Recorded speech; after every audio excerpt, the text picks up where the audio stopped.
Nakilig at super aliw ang mga fani sa sagot ni Kim Chiu at Paolo Avellino sa tanong sa kanila na kung nag-alibay na raw ba sila sa isa't isa dahil sa isang sitwasyon.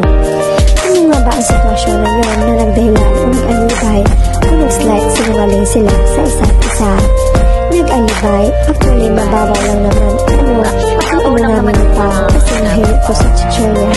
Tapos yung marinig ko kasi dito, midway kita chan. Tapos minsan pinag-breakfast ko ang chichirya, ang babaw no. Pero siya kasi sabi niya sa akin, ang laki ng chan mo, Pikachu, chichirya, nilan eh. So minsan nagpunta ko ng chichirya, sunod-alibay ako. Sabi ko, hindi ako pa ng chichirya, pero may nakatali sa akin ng chichirya. Sabi niya, ano to, ha? Please. Ganun lang kasimple, as in ganun lang, hindi yan sa akin. Pero sa akin talaga kasi meron mo lang sa pagkaso. Natatawang kwento ni Kim.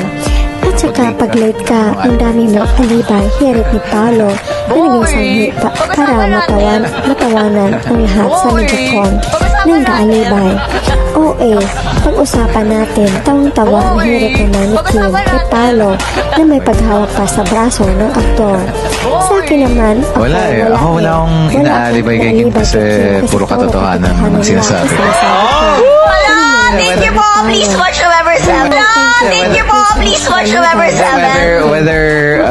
Whether it's in a good way or kamalian ko, di ba? Parang sasabihin ko naman. Whether it's in a good way or kamalian ko, di ba? Parang sasabihin ko naman kung mali. Well, hindi nga makatiis si Kim, pinapitan si Paolo. Salamat.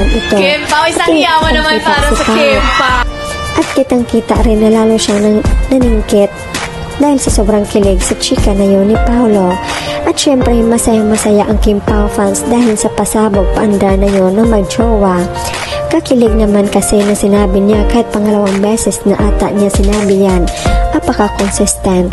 Yung tingin ni Kimberly kay Kuya may halong tamis eh. O mga bashers, narinig nyo yung sinabi ni Pao. Pahiya kayo no, mga ampalaya.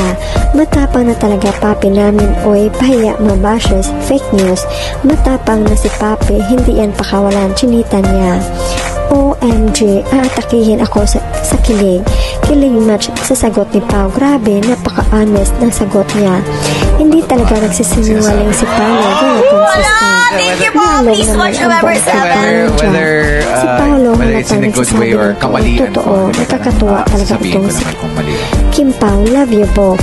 Wala na nga siyang tinatago o dashes na rin yun. Hindi sinungaling si Pao, aba tumatapang na isang nonchalant. At Paolo Avellino, mahal na mahal ni Pao si Kim dahil na din na sa kanya na lahat ang katangian na hinahanap ni Pao sa isang babae.